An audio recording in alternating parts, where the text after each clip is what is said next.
Dobar dan, ja sam Borna iz Auto Zubaka, a ovo je Citroen C5 Aircross iz 2021. godine s dizelskim motorom snage 96 kW, to jest 130 konjskih snaga i automatskim mjenjačem, a vozilo je prešlo 89.000 km.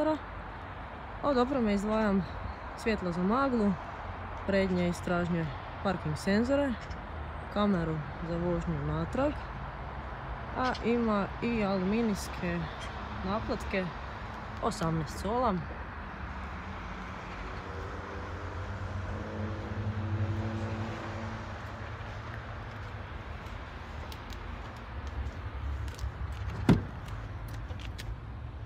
A iz unutrašnjosti izdvajam kožni multifunkcionalni volan, tempomat, digitalnu instrument ploču, dodirni ekran s navigacijom, automatski klima uređaj, ovdje je jedan USB utor,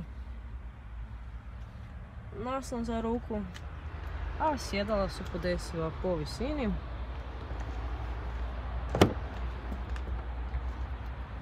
Straga imamo ventilacijske otvore, sjedala koja su individualno preklopiva.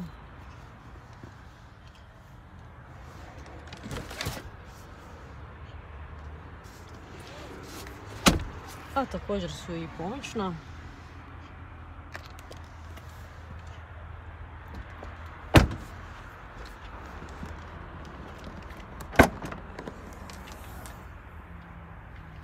A u prtljažniku imamo rezervni kotač.